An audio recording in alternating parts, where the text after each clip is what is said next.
welcome. It's Russ Curtis, Professor of Counseling. Thank you for joining me today. This is a pre-birth experience. We've talked about near-death experiences, and I'll link a couple of those here. But this was really pretty cool. So I'll put information about this below in the comment box. So this particular person was talking about that before taking birth, that he wanted to conquer this fear that led to harmful behavior in past lives. That almost all bad behavior or harmful behavior to others, is the root of it is fear. And he was reluctant because this fear was pretty strong, but he was like, you know what, I want to do that. I want to conquer it. And he was told in this process, again, he's on the other side of this. This is before birth of this lifetime, that life is just a play, if you will. And it's a tool for growing the soul.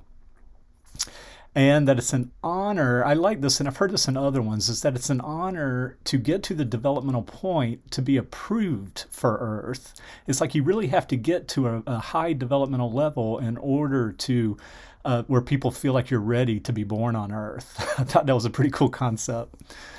And, so he decides, okay, I'm going to conquer this fear, does his plan, and I hear the plans are really detailed, and they take a lot of time to create, just kind of your life plan, if you will.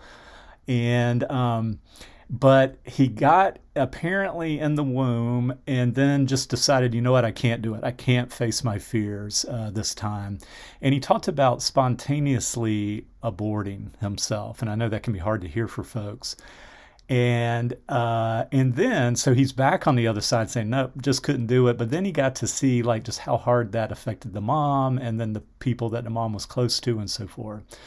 So his spirit guide kept asking, hey, when are you going to be ready? When are you going to be ready to go back? So he decided, it was still a choice, but he goes, okay, I'll do that. But he asked like, hey, can I keep memories of heaven with me when I'm on Earth? And they were like, you know what, you can, but it's not recommended because it just makes life on Earth very hard when you can experience this. And this kind of reminded me of when people have near-death experiences and they come back and talk about immediately, usually within the first few months of being back, they're depressed and they're anxious because they don't want the heaviness and the pain and the sorrow and the heartbreak and all that stuff of Earth when they were experiencing the freedom and love and expansiveness on the other side.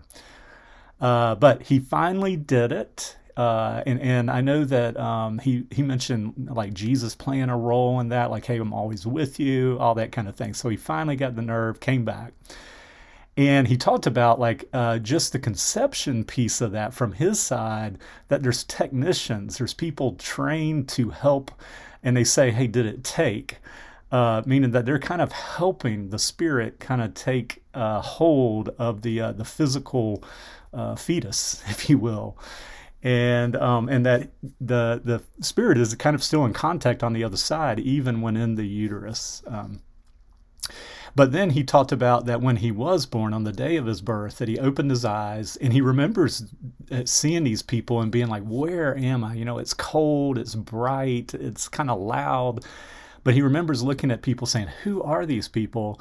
And he later went to his dad and said, hey, do you remember anything about my birth? And the dad was like, yeah. He goes, yeah, you looked really inquisitive because your eyes were open the whole time and you looked inquisitive when you came out. That again, so it kind of jived with what his experience of like, who are these people? I could talk more about that because I had that experience with my son too, where it was like, oh, there's more going on here. You're seeing me, you know, when he opened his eyes. So I'd love to hear your comments, and we will talk to you on the next video. Take good care.